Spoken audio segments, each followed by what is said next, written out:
पूर्व सीओ हाय हाय पूर्व सीओ हाय हाय। प्रतिनिधि हैं रवि जी, क्या समस्या हो गया है सर? देखिए, यह करीबन 20 वर्ष पहले बोस बाबू भीम बर्णवाल वगैरह को जो है सेल किए थे। उसके पहले हमारे इस पंचायत के लोग इस ज़मीन पर क्रिकेट, फुटबॉल इस मैदान में जो है खेला जा रहा था बच्चों के द्वारा। करीबन 50-60 वर्षों से यह ज़मीन खेल मैदान है। आज बोर्ड भी लगा हुआ है उस खेल मैदान का, देख सकते हैं।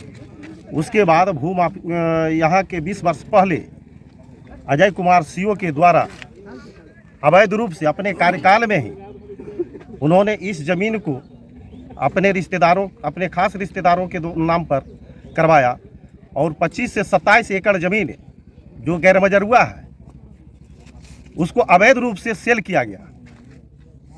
आज बहुत पहले, बहुत पूर्व में ही एक आहार बना था हमारा, उस ज़मीन को भी सेल कर उसके बदले में इस ज़मीन को जो है उसको दिया गया।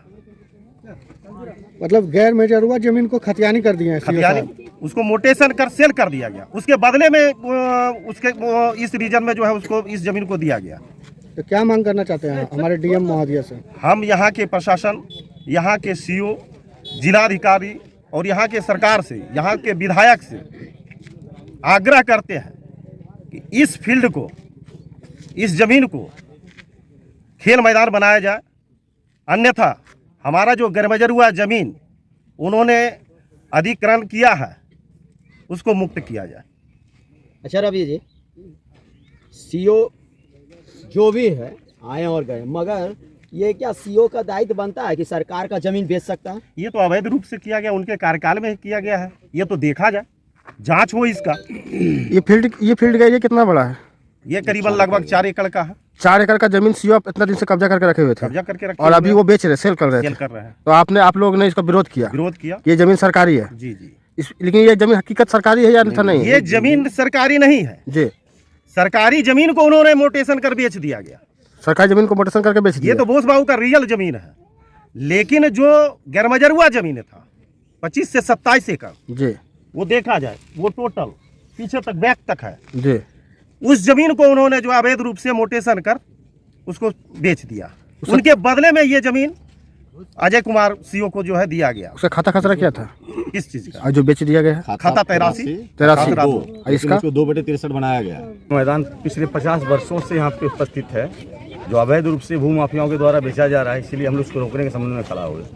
आज से लगभग 20 वर्ष पूर्व इस जमीन पे सीओ अजय कुमार के द्वारा एक अवैध रूप से ये अपना जमीन का स्कैम किया गया था, जिसमें खाता 83 का जमीन 27 एकड़, खाता 83 खतरा 2 का जमीन को 27 एकड़ को अवैध रूप से 2/63 बनाकर सेल आउट कर दिया भू माफियाओं को।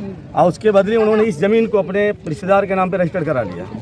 हम ग्रामीण लोग तब से इस जमीन पे यूज कर रहे हैं, खेल रहे हैं, बच्चे लोग खेलते हैं। आज उनका अवैध रूप से जमीन को किसी को सेल आउट करना चाहते हैं, इसलिए हम इसको हर हाल में रोकना चाहेंगे। इसके लिए हम लोग को जहाँ जाना पड़ेगा हम लोग जाएंगे।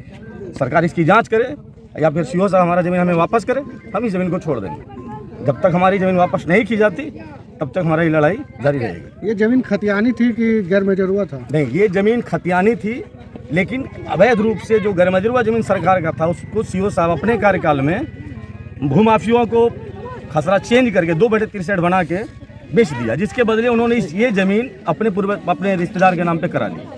जबकि 2/63 नाम का कोई खसरा खाता 83 के खतियान में है ही नहीं। सरकार इसकी जाँच करे और हमको हमारा जमीन वापस करे, फिर जमीन पे अपना जो करना है करे। जब तक हमारी जमीन वापस नहीं करती हम लोग यहाँ पे डटे हैं। तो क्या आवेदन दिए हैं? आवेदन नहीं दिए, तब तक खेल रहे थे। कल से इस पे कार्यक्रम स्टार्ट किया, लोग इस पे जमीन को कब्जा करने की कोशिश किया। तब से कल से हम लोग इसमें एकत्र हुए हैं। अब आवेदन देंगे, सरकार को देंगे, डीएम को देंगे, यहाँ के अंचल अधिकारी को देंगे, प्रशासन को देंगे। हमारी को खाली कराए। आज जो जमीन को सीओ साहब ने अवैध रूप से बेचा है, उस जमीन पे पूर्व में हार था। पूर्व में बहुत बड़ा हार है, जो कि नीतीश कुमार के बहुत बड़े प्रोजेक्ट है, जल जीवन हरियाली।